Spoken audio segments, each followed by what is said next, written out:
Hai semuanya, ada yang pernah mendengar tentang isu perubahan iklim? Sebenarnya isu ini tuh udah banyak diberitakan, baik itu di media lokal maupun media internasional. Dan isu tentang ini banyak diprediksi menjadi ancaman yang signifikan terhadap kehidupan kita sebagai umat manusia. Tapi sebenarnya perubahan iklim itu apa sih? Kita bahas di sini ya. Perubahan iklim atau climate change secara sederhananya adalah kondisi di mana iklim kita berubah-ubah. Yang mana memang faktanya, alamiahnya iklim kita itu tidak stabil, berubah-ubah. Tapi yang menjadi masalah adalah semua penyebab dari perubahan iklim sifatnya itu destruktif atau merusak. Para ilmuwan sepakat bahwa penyebab dari perubahan iklim sendiri didominasi oleh adanya peningkatan gas rumah kaca yang disebabkan baik itu karena aktivitas manusia maupun karena aktivitas alamiah. Gas rumah kaca sendiri contohnya kayak karbon dioksida, metana, CFC, dan lain-lain.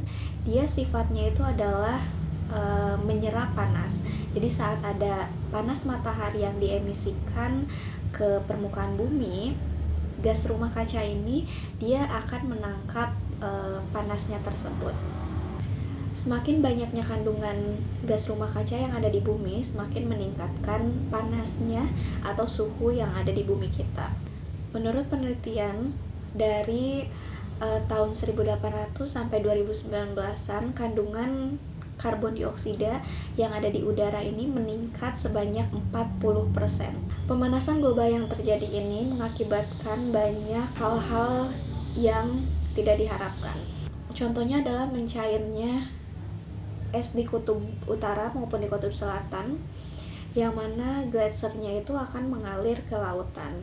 Dan di lautan sendiri, ini akan meningkatkan peningkatan level dari permukaan air laut. Di Indonesia sendiri dari tahun 1993 sampai 2018, kenaikan per tahunnya dari permukaan air laut itu kurang lebih 4,5 mm per tahunnya. Dan hal ini diprediksi akan semakin meningkat. Yang dirugikan itu khususnya adalah warga-warga yang di sekitar pesisir.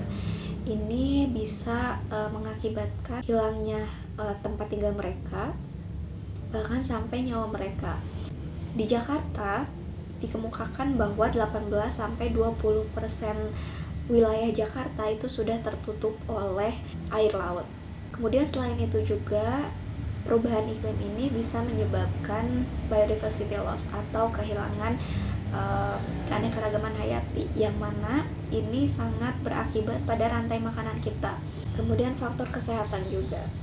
Peningkatan gas rumah kaca yang dapat merusak lapisan ozon itu bisa meningkatkan paparan sinar matahari dan meningkatkan UVB akibat dari sinar matahari. Peningkatan UVB yang tinggi ini bisa merugikan kehidupan kita sebagai umat manusia. Contohnya bisa radiasi kulit, bahkan sampai kanker. Kalau misalnya sudah seperti ini, apa yang bisa kita lakukan?